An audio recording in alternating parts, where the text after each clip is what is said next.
Close your eyes and imagine a vast sky.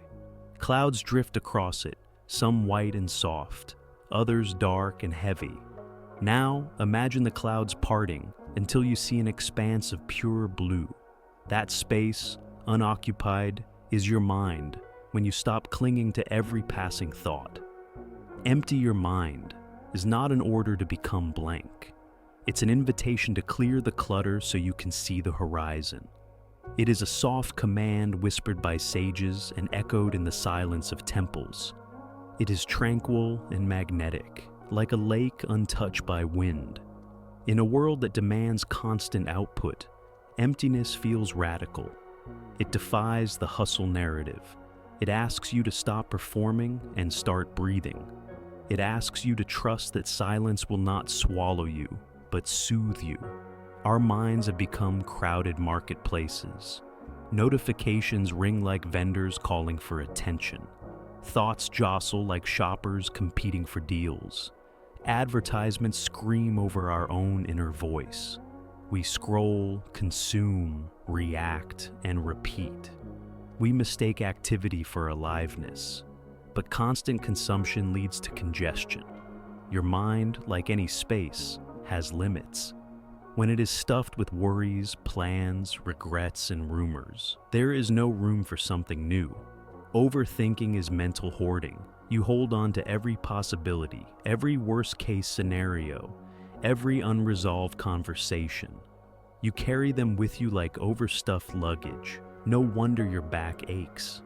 Emptying your mind begins with acknowledging the clutter. It begins with admitting you are overfed, yet starving. Overthinking kills creativity because it suffocates spontaneity. When your mind is crowded, there is no room for a wild idea to run free. When your thoughts are loud, you can't hear whispers of inspiration. You might sit down to write, and your inner critic starts editing before you type a word. You might pick up a paintbrush and immediately worry about the outcome. You censor yourself before you express yourself. Emptiness removes the editors. It creates a blank canvas for possibility. In emptiness, you don't need to know where you're going. You can follow curiosity. In emptiness, truth emerges like a figure stepping out of fog. It was there all along, but you needed space to see it. Different cultures have understood the power of emptiness. In Eastern philosophies, emptiness is not void, but potential. The Zen concept of mu refers to a state of nothingness that contains everything. Meditation practices teach us to observe thoughts without attachment, letting them pass like clouds. Silence is a teacher. Meanwhile, Western culture has glorified busyness. We equate full schedules with importance. We fill our days, our homes, our minds, believing that fullness is success. Yet, fullness can be suffocating. A room with no empty space is cluttered. A calendar with no empty blocks is a prison. A mind with no emptiness is chaotic.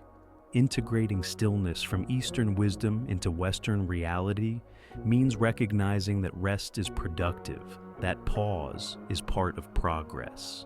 Emptying your mind does not mean abandoning your responsibilities or goals. It means approaching them from a place of clarity rather than chaos.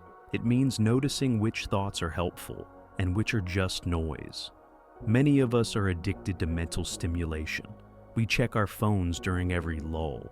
We fill silence with sound, space with stuff, time with tasks. We fear boredom as if it were dangerous. But boredom is a doorway. Boredom is the mind's way of clearing space for something genuine to emerge. When we fill every gap, we block the entrance. Emptying your mind is like opening windows in a stuffy room.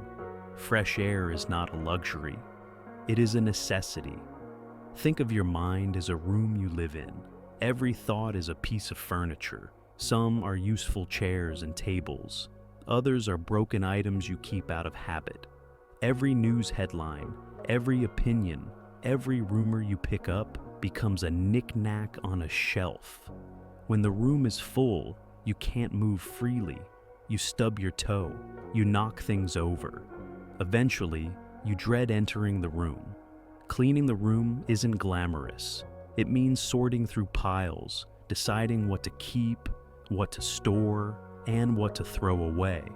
It means confronting the fact that you've been hoarding things that no longer serve you. It means allowing empty corners to exist without feeling the need to fill them. Space is not waste. It's freedom. The practice of emptying your mind can be simple, but not easy. Start with your breath. Sit quietly and notice the inhale and exhale. Thoughts will arise. Let them float by like leaves on a stream. Do not chase them. Do not judge them. Acknowledge their presence and let them pass. Meditation is not the absence of thought, but the ability to let thoughts come and go without grabbing each one. Mindfulness extends this practice into daily life. Washing dishes becomes meditation. Walking becomes meditation. You pay attention to the experience instead of getting lost in stories about it. Journaling can empty the mind too. Putting thoughts on paper frees them from your head. Movement, like yoga or running, can also clear mental space. The body moves, the mind empties. Emptiness can be terrifying because it feels like nothingness, and nothingness feels like death. Many of us fill every moment because we are afraid of meeting ourselves in the silence. We are afraid of what might surface if there is space for it. Emptiness invites suppressed feelings to appear. Grief may rise, past hurt may bubble up. Emptiness asks you to sit with discomfort instead of distracting yourself from it. But facing these emotions is liberating. Emptiness is not a void, it is a vessel. It can hold whatever arises without overflowing. When you stop fearing the empty, you realize it is full of potential. The space you create by letting go is the space where new life grows. Emptying your mind makes room for clarity, creativity, and connection. You become better at listening because your own thoughts aren't drowning out someone else's words. You notice details you previously ignored, the way light filters through leaves, the way your friend's laugh rises at the end of a sentence. You respond instead of react. You see options where there were none. Solutions present themselves. You feel less scattered because you are not juggling so many mental objects. You feel less anxious because you are not rehearsing the past or predicting the future. Your creativity flows more easily because there is space for it to flow through. You become more present, and presence is where life actually happens. There is a paradox at the heart of emptiness. The less you carry, the richer you feel. The emptier your mind, the fuller your experience. When you release the clutter, you discover that peace was beneath it all along. When you stop clinging to every thought, you find that you are not your thoughts.